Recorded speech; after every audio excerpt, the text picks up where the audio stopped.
Hey boys and girls, this is Dougie Fresh, and I am going to attempt a little instructional video here on the very basics of Photoshop CS6, and I'm going to kind of introduce you to the program. Hopefully it'll help you out a little bit. At the very least, it'll help me with the software that I'm trying to play with and learn about.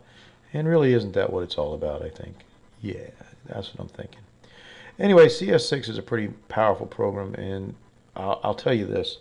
Anything that I'm doing here in CS6 can probably be done about 1,000 different ways by about 1,000,000 different people. So don't take my word as gospel. I'm not an expert in CS6. I do know what works for me, and I like the things that I do. So with that being said, I'm just going to go through some of the very ways that I manipulate an image and process an image. And even though there are people that are probably going to tell you that Doug's an idiot, there are all kinds of other ways to do it. Hopefully some of you will be able to take something from this that may have some value. But if you have any questions or there's anything I can help you with when it comes to CS6 or Elements or any of the softwares that I use, I'll be glad to give you a hand and let me know. The very first thing I like to do when I open CS6 is obviously bring in my image, and there are a couple of ways you can do that. You can go to File, Open, and then scroll through and find the image that you're looking for. But since I'm running on a dual monitor system, I'm actually going to go over here to my right, which you cannot see, and bring an image in. I'm lucky to have some images of the young lady by the name of Raven Hudson. I've shot her many times. She is probably one of the most photogenic girls I've ever met, and I'm going to see, let's see if I'll just bring this image in right here. This is Raven. Everyone say hello to Raven. I shot this image probably a year or two ago, and we're going to manipulate it a little bit. There really isn't anything too terribly bad about this image, at least in my opinion, but we are going to clean it up. And the very first thing I would do is go into Image, Adjust Levels. That's going to introduce me to the Levels palette down here and the histogram. Now, I'm not an expert on histogram, but I can tell you that on the right and the left you have sliders, and as I've been told, the sliders need to touch the edges of the histogram. The centerpiece is really more for highlights, and you can adjust that according to taste. My monitor is not the most calibrated monitor in the world, so I don't want to confuse anyone. But you see, as I slide this monitor, or slide this to the left or to the right, obviously things happen to the image, and we're going to find it right in a good comfortable zone here, at least something I can work with, and basically click OK. Once that is done, I am then going to go in and crop my image. There's a crop tool over here on the left. You can crop it to any size you want. Once you hit that and hit this drop down menu right above that, you're going to see a preset, or various presets, everything from 4x6 to 8x10, 5x7. There's all kinds of them in there. You can even set your own preset just by putting your own numbers in here. I'm going to use 5.33 by 7.22. It means nothing to you guys, but some of my sports friends out there understand that preset and why we use it. It's kind of a standard preset, and as I understand it, is pretty complementary to just about any kind of crop that someone may want to do after the fact. But anyway, I'm going to leave it at 5.33 to 7.22. Right next to the crop, you'll see a little half circle. By clicking on that half circle, it will change the aspect ratio of that crop, either from a 5.33 to 7.22 to the reverse of that, to a 7.22 by 5.33. You see what's happening inside the frame itself as I click, and that's just a change in the aspect ratio of the crop. Well, it's not even a change in the aspect ratio, it's just a change, the crop is reversing itself. But anyway, we're gonna leave it at 5.33 to 7.22. Once it's set up, you can grab the image and slide it up and down inside your crop. You can take the corner and bring it in. I'm actually going to bring it in fairly tight.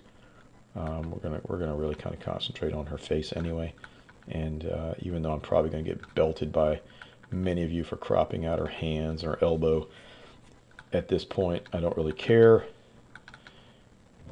This is our image as it's been cropped, and this is what we're going to play with. Now, obviously Raven is an absolutely stunning young lady. You'll notice that she does have two different colored eyes. And that's one of the reasons I love photographing her. She's going to the University of South Carolina right now, and I'm hoping to shoot her again very soon. Even though she doesn't need any work, we're going to give her some anyway. We're going to clean up a few things. And what I like to do with Photoshop, there's a plugin called Portrait Professional, and it's in the filters menu, and we're going to go up to filters and hit Portrait Professional, let it pop up, and it will help us clean up any skin tones, blemishes, really just kind of take a lot of work away that we could have spent hours doing. I just love Portrait Professional. It's a very, very simple program to use, and really kind of gives you a polished edge on images when it comes right down to it. Portrait Professional has finally found out that this is young lady, and we're basically going to hit female and let it do its thing, let the computer do some thinking here for us. And yeah, to forgive me, I'm losing my voice. You probably noticed on Facebook I haven't been feeling too well lately. I've got sinuses and I mean, you name it, I've got it. Everything seems to be wrong with my chest and my head, even though everyone will tell you there's something has been wrong with my head for a long time. I'm trying to ramble a little bit while Portrait Professional is coming up. Da, da, da, da. I can do a little song and dance for you. It won't be very good, but we are available to do that. Portrait Professional plugin is now running. Doesn't really sound like Sean Connery, does it? One day it will happen. It'll come on. We'll just have to sit here and up. It was already up, but I wasn't paying attention. I'm sitting there running my mouth. Portrait Professional looks like this when it opens up. The image on the left, where all these little blue lines are coming up, is my original image, and the image on the right is the image that Portrait Professional has adjusted it to. You'll notice the little blemishes that she had on her face are now, for the most part, gone. But I'm still going to make a few adjustments. Over here on the menu palette of Portrait Professional are various sliders. The very first thing I do is go to Face Sculpt Controls. I'm going to take that nose of hers, that beautiful nose, and we're going to slim it down just a little bit with this slider. If you notice, it'll get a little bit thinner. And I'm going to take the tip just a little bit. What I like to do with most of the models that I shoot is open their eyes just a little bit. There's an eye widening tool right here. And if you notice, I mean, you can really make them pop, but we're not going to do that. We can make them small, which is kind of silly. But we're going to bring it, that's at 0. We're going to bring it open just a little tiny bit to what they were. The other thing I like to do is we're going to extend the neck. We can make her a little bit taller, make her more elongated. You notice that she's kind of risen a little bit. And in the eye controls, the only other thing I like to do is brighten the iris and just to bring out these colors. And these are her natural eyes, so this is very, very cool. But I'm going to bring them out so you can really make them pop, but you don't want to go too far. You can really go too far with this stuff. That's at 0 level right there. We're just going to bring it out just a little bit. Now, again, looking at the image on the left and the image on the right, you hopefully see some differences. There are tons of other controls here. Skin coloring controls, mouth and controls, everything from moisten lips, I'm not quite sure what that means, to brightening the teeth, to whitening the teeth, to hair controls. But what we're going to do is we're going to leave the image pretty much as it is right now. We're going to hit File, Save, and Return. It's going to bring me right back into Photoshop. It's going to make the adjustments that we just made and take me back into Photoshop so I continue editing this image.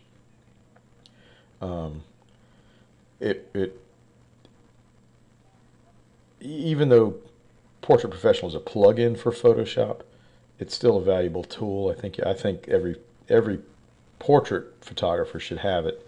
And if I zoom in here, you're going to see what it did. Now I'm going to go back in and do it undo so you can kind of see where we started. That was the original. And the redo. Now, some people will tell you that Photoshop is fake and you shouldn't Photoshop anybody. I'm not a big proponent of that. I don't believe that.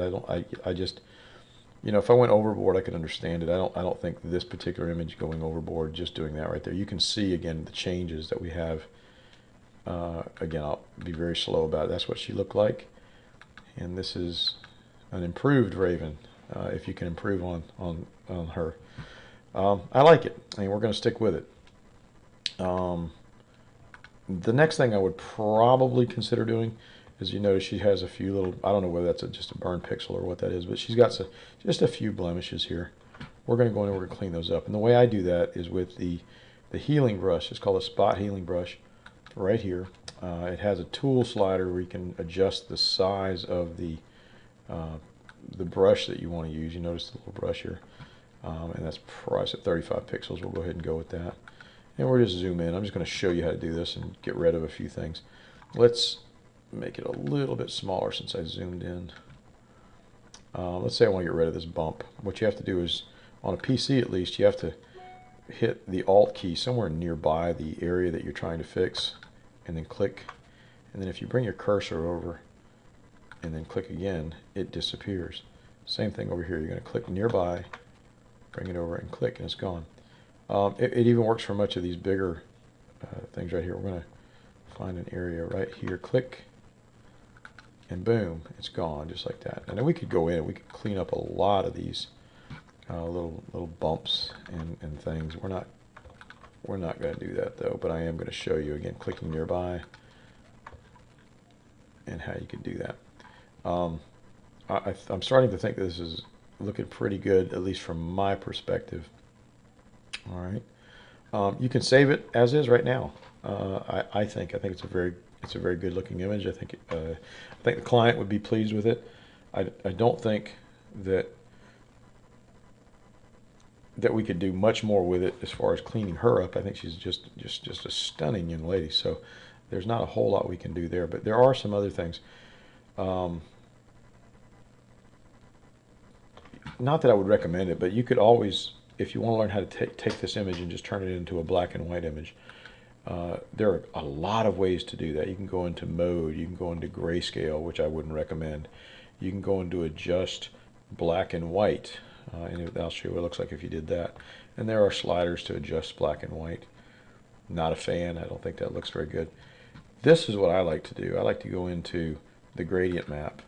And if you go into the gradient map and go into black and white, I think that gives a truer look to black and white. And then you can adjust it accordingly. I'm not going to get too detailed here, but just want to show you what you can do. Let's see, I've shown you crop, I've shown you some cloning, some basic editing. Trying to think what else there may be. Let me do this. If there are any questions that you want, if there's something you want to learn to do, and it's in Photoshop or Photoshop Elements, let me know. I'll be glad to kind of see if I can put together a very brief tutorial and make it work. I'm not an expert. I do play at it quite a bit, and I enjoy it. I will tell you that, as I said, there are many ways to skin a cat in Photoshop. People will tell you that there are 1,000 different ways to do the very same thing. So when people start commenting, if they start commenting at all at the very end of this thing on, well, Doug's an idiot, there's such an easier way, there, you could do it this way, you could do that way. You have two options. You could either unfriend the idiots who say that, or you can just kind of take your own road and learn it yourself. And I mean that all in tongue-in-cheek. I mean, there are people that are really good at Photoshop, extremely good at Photoshop. I'm not one of them. I'm just one of the basics guys. I get done what I need to get done, and I do it in the most efficient manner that I know how to do. But Photoshop is one of those programs that I don't think anyone ever really knows from start to finish. There are so many other things that you can do with Photoshop. But as I said, if you have a question and there's something I can help you with, just let me know, and post me a comment or anything. And this is just an experimental video for me, so hopefully it'll turn out okay and my voice isn't too ratchety and I didn't ramble on too much. And this is Raven, and we are going to say goodbye to her now, and hopefully we'll hear from you guys soon. Thanks a lot for stopping by.